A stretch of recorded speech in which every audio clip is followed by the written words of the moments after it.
Hi friends, இன்றைக்கி நம்ம நாகர்கோயிலில் இருக்க கண்காடியா ஸ்கூல் கிரவுண்டில் தான் ஒரு பட்டர்ஃப்ளை கண்காட்சி அப்படின்னு ஒன்று ஸ்டார்ட் பண்ணியிருக்காங்க.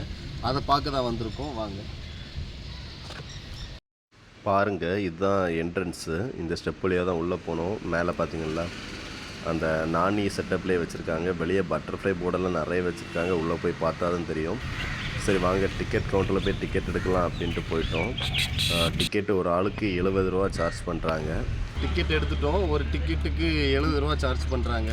இதில் அதிகமானது என்னென்னு பார்த்தீங்கன்னா, இந்த கண்காட்சிக்கு தான் வந்திருக்கோம். ஆனால் பார்க்கிங்க்கு 50 ரூபா அடிஷ்னலாக சார்ஜ் பண்ணுறாங்க. அதுதான் எனக்கு கொஞ்சம் அதிகமாக இருக்குது. டிக்கெட் எடுத்துகிட்டு என்ட்ரன்ஸ் ஏரியா போகும்போது இப்படி தான் இருக்கும். 2 பக்கமும் லீஃப் எல்லாம் செட் பண்ணி கொஞ்சம் நல்லா செட் பண்ணி வச்சுருக்காங்க. நாங்கள் ஃபேமிலியாக தான் இதை பார்க்க போயிருந்தோம். ரிஷ்வான் இது எல்லாத்தையும் பார்த்ததுமே ரொம்ப பயந்துட்டான். ஸ்டார்டிங்கில் கொஞ்சம் பயந்துகிட்டே இருந்தான். மம்மி பயமாக இருக்குன்னு சொல்லிட்டே இருந்தான். அதுக்கப்புறம் ஓரளவுக்கு செட் ஆகிட்டான். ஃப்ரெண்ட்ஸு, பட்டர்ஃப்ளை கண்காட்சி அப்படின்ட்டு வெளியே போட்டிருந்தாங்க. ஆனால் எல்லாமே பொம்மையில் தான் பண்ணி வச்சுருந்தாங்க. இவ்வளோ தான் இருக்குது, வேறு பார்க்குறது மாதிரி இதில் ஒன்றுமே இல்லை ஃப்ரெண்ட்ஸ்.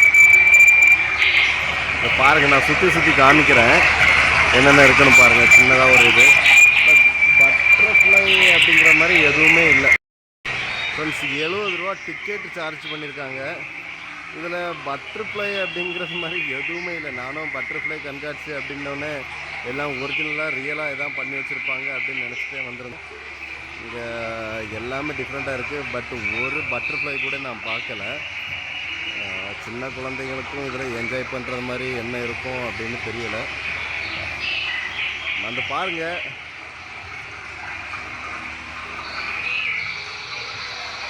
தெரியுதா?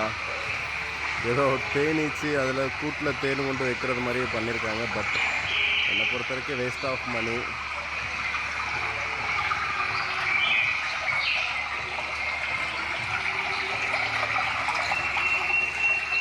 பட்டர்ஃப்ளை கண்காட்சின்னு சொன்னாங்க. இதில் ஃபுல்லாக தேன் அந்த மாதிரி தான் இருக்குது.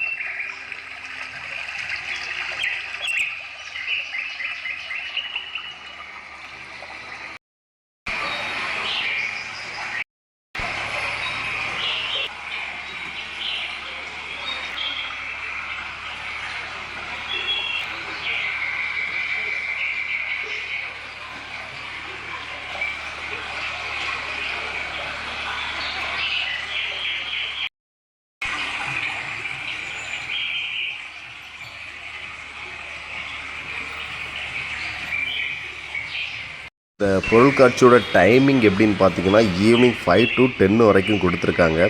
ஏன்னா அந்த டைம் போனால் தான் அந்த லைட் செட்டிங்ஸோட பார்க்குறதுக்கும் சவுண்டோட பார்க்குறதுக்கும் கொஞ்சமாவது நல்லாயிருக்கும்னு நினைக்கிறேன். அப்புறம் இதோட கரெக்ட் லொக்கேஷன் எங்கே இருக்குதுன்னு பார்த்தீங்கன்னா, நம்ம நாகர்கோயில் மெடிக்கல் காலேஜிலேருந்து டிரிக் ஜங்ஷன் போகிற வழியிலே தான் ஃப்ரெண்ட்ஸ். கண்காடியா ஸ்கூல் கிரவுண்டுக்குள்ளே தான் இருக்குது.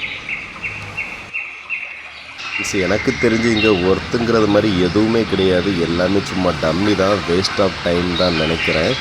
அதுக்கப்புறம் பார்த்திங்கன்னா, வெளியே கொஞ்சம் அந்த ராட்டு செக்ஷன்லாம் இருந்துச்சு. ராட்டு செக்ஷன்லேயும் பெரிய அளவில் ரொம்ப த்ரில்லிங்காக சொல்கிறதுக்கு எதுவுமே இல்லை. பெருசாக ஸ்டார்ட் பண்ணவும் இல்லை. அப்புறம் சரி, நம்ம ரிஷ்வான் பால் ஹவுஸில் கொஞ்சம் நேரம் விளையாடிட்டு இருந்தான். அவன் கொஞ்சம் என்ஜாய் பண்ணான் இந்த பால் ஹவுஸில். பட் சின்ன குழந்தைங்களுக்கும் என்ஜாய் பண்ணுறது மாதிரி பெரிய அளவில் ராட்டு அந்த மாதிரி எதுவுமே கிடையாது. அப்புறம் பானிபூரியெல்லாம் இங்கே வந்து சாப்பிட்றாதீங்க. மசால் பூரியெல்லாம் ரொம்ப ஒஸ்ட்டு. அப்புறம் சின்ன சின்ன கடைகள் தான் இருக்குது. ஒரு கடையும் பெரிய அளவில் இல்லை. ஒரு 5 கடை 10 கடை அவ்வளோந்தான். பர்ச்சேஸ் பண்ணுறதுக்கு வேண்டி கூட வரலாம்.